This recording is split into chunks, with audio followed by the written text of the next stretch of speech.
Hello everyone, it's me again, Joseph, your host, and welcome back to our channel and the Catechism for Kids. Today we're going to talk about something we all face: storms. Not just the kind with rain and thunder, but the storms in our lives.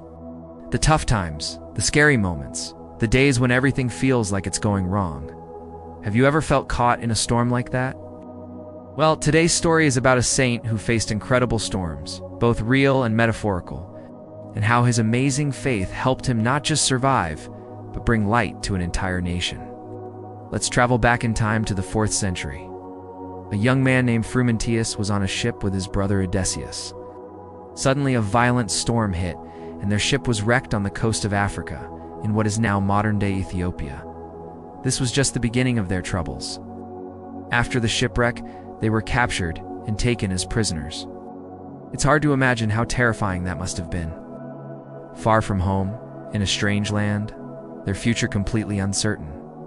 It would have been so easy for Frumentius to lose all hope, to get angry at God, or to despair and think that God had abandoned him. But Frumentius didn't do any of that. Instead of despairing, he held on to his faith. Because he was educated and could read and write, he and his brother were presented to the King of Axum, the ruler of the kingdom. The king was impressed by their intelligence and gave them positions of trust in his court. Frumentius could have just focused on his own survival, but he used every single moment he had to serve others and gently share his faith.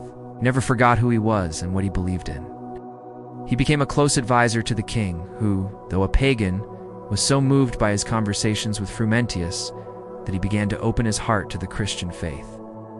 Then the king passed away, leaving his young son Azana to inherit the throne. The queen regent, seeing the wisdom and kindness in Frumentius, asked him for a huge favor. She asked him to stay and help guide her young son, the new prince. Can you believe it? The once captive boy was now a trusted mentor to a future king. Frumentius took this responsibility very seriously.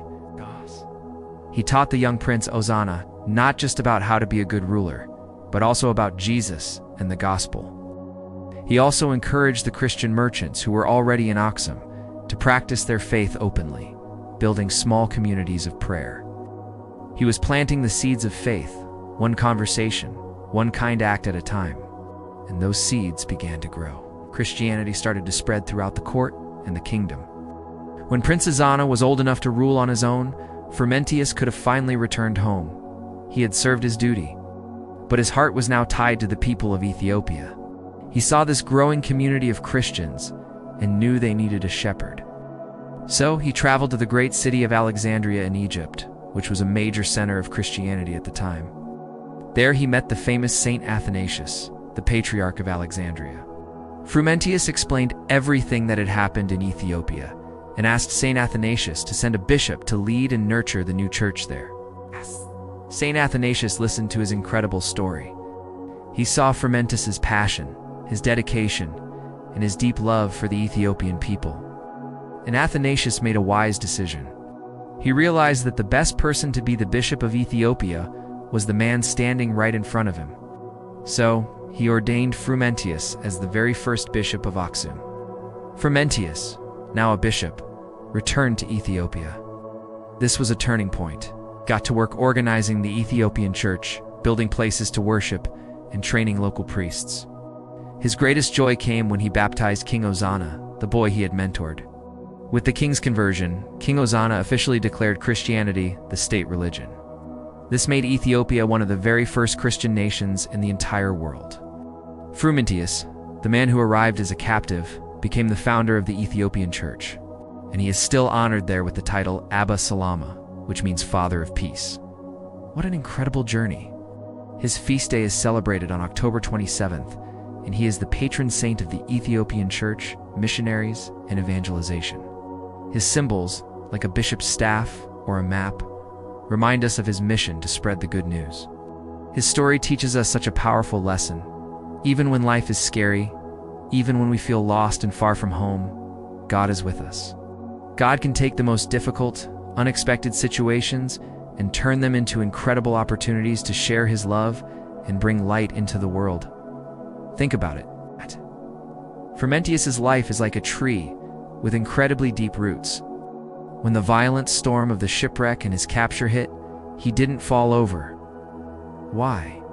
Because his roots of faith were already deep. He persevered.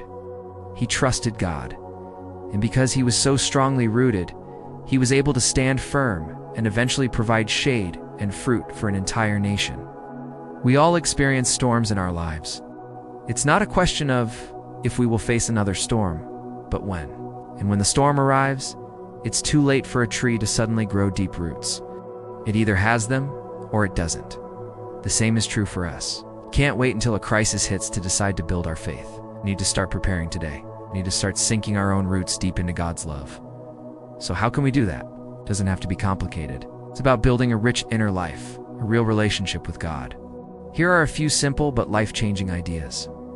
Maybe you could try stopping by a church for just 10 minutes on your way home from school or work, just to sit in the quiet and talk to God about your day. Or you could spend a few minutes journaling, writing down your thoughts, your worries, and your thanks. Another great way is to read a few pages of a good spiritual book each day, something that feeds your soul and helps you learn more about your faith. These small, consistent actions are like watering the roots of our faith every day. It's easy to have faith when everything is going well, when the sun is shining in our lives. The real test comes when things start to fall apart, when a serious problem or crisis hits us. That's when we find out how deep our roots really are. Saint Frumentius shows us what it means to be a missionary, not just in a faraway land, but in our everyday lives. He was a missionary in the king's court. We can be missionaries in our classrooms, in our workplaces, in our families, and in our neighborhoods. Every time we choose kindness over anger, every time we offer help to someone in need, every time we speak with courage about what we believe, we are sharing God's love, just like Frumentius did. We are bringing his light to the people around us. The gospel reading for today reminds us of this mission. Go into all the world and preach the gospel to every creature. That command from Jesus wasn't just for Frumentius. It's for all of us. Our world might be our school, our family, or our team. So, let's ask ourselves a question today. On a scale of 1 to 10, how prepared are you to weather the next storm? And more importantly, what is one small thing you can start doing today to sink those roots a little deeper? Maybe it's one of the ideas we talked about, or maybe it's something else. It's like starting and ending your day with a short prayer. Whatever it is, don't wait for the storm. Start sinking your roots deep today. Let's ask Saint Frumentius to pray for us, that we may have his courage and unwavering faith to face any storm that comes our way, to be a light for Christ wherever God has planted us. Thank you so much for joining me today to learn about the incredible life of Saint Frumentius, the Apostle of Ethiopia. I hope his story inspires you as much as it inspires me. If you enjoyed this video, please give it a thumbs up, and don't forget to subscribe to our channel for more faith-filled stories. We'd love to have you in our community. Take care, everyone. Stay safe and healthy. God bless you, and we'll see you in the next video.